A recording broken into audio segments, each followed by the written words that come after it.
You know what I've noticed about God's trials? He hardly ever tells you, this is a trial, and if you hold out for 6 months, you'll be through.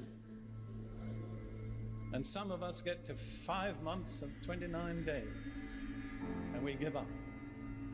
We didn't know we only had one more day. Never give up. There's no precedent in the Bible for giving up. God determines how long the test will last, not we. You see, waiting is one of the tests to which God almost invariably subjects the servants he intends to use. I'll give you just a little list. Abraham.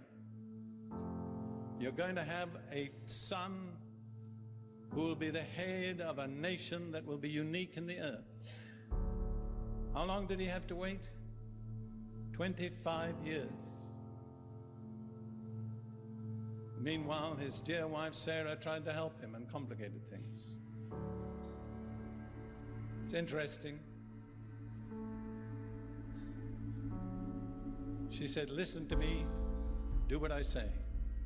First of all, have a child by Hagar, and later she said, get rid of the child. That's the counsel of the flesh. It's inconsistent. Tells you to do one thing and later cancels it. But Abraham became the man he was by waiting. He had to watch his wife past the age of childbearing and still wait. It amazes me that Abraham is so highly rated in the Bible. But what did he do? Well, essentially, he was a prosperous cattle farmer. And he wandered around the area to the east end of the Mediterranean, looking after his flocks and his herds. He did nothing very dramatic. Until the time came that he offered up, or was willing to offer up, his son Isaac. I've often asked myself, what was it in Abraham that caused God to esteem him so highly that he was called a friend of God? And I'm not sure that I really know the answer. But I think one way he earned God's favor was by waiting. Some of you are going to forfeit God's favor if you don't wait. And then there was Joseph. I love the passage in Psalm 105 that speaks about Joseph. I think I can identify with this to some extent from my own experience. Psalm 105 verse 17 and following. God sent a man before them, Joseph, who was sold as a slave. They hurt his feet with fetters. His soul came into irons. Somebody said the iron came into his soul too. Until the time that his word came to pass, the word of the Lord tested him. See, that's a test. The Lord gives you a glorious promise, tremendous. And after that, everything goes the opposite way. Instead of becoming the ruler over your brethren, you end up in a jail in Egypt. And I can't think of a worse place to be in jail than Egypt. What was God doing? Testing him. What was the test? Waiting. And then, if you want to look at others, Moses. It says in Numbers 12, verse 3, Moses was the meekest man on earth. How did Moses learn meekness? For waiting, by waiting 40 years. Somebody asked another preacher friend of mine, why did God keep Moses waiting 40 years? And the answer was because he couldn't do it in 39. God will not finish until the test is complete. When Moses first thought he could deliver Israel out of Egypt, he was a very arrogant young man. 40 years later, he was the meekest man on earth. And no one except Jesus has ever exercised such authority as Moses exercised. So if you want to have authority, you know what you need to cultivate? Meekness. God cannot trust his authority to the arrogant, the proud, the self-assertive. We had a prophetic word that said that in so many ways. You know the condition for promotion in the kingdom of God? It's very easy. It's abase yourself.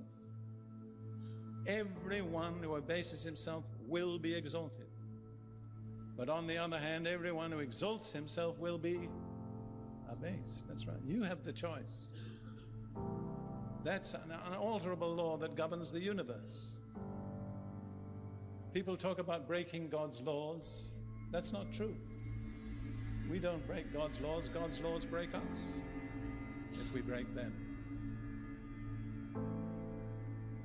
And then let's think just about David for a moment. Another young man who was given tremendous promises of God. And he spent the next, I don't know how many years, I think probably about 15 years, living, as he said himself, like a dead dog or a partridge on the mountains, running away from the man whom he was to succeed as king.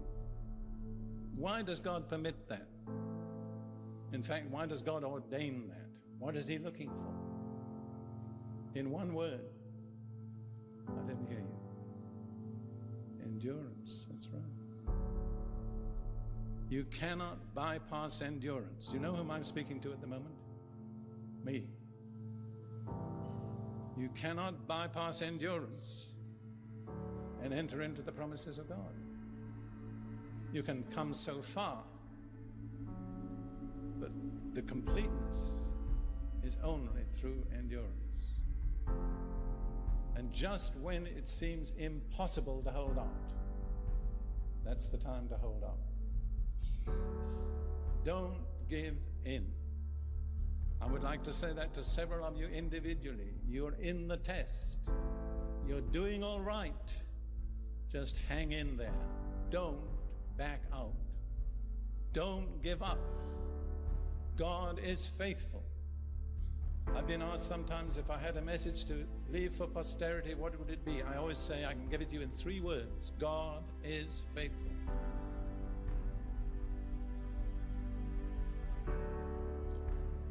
I'll tell you another thing about waiting.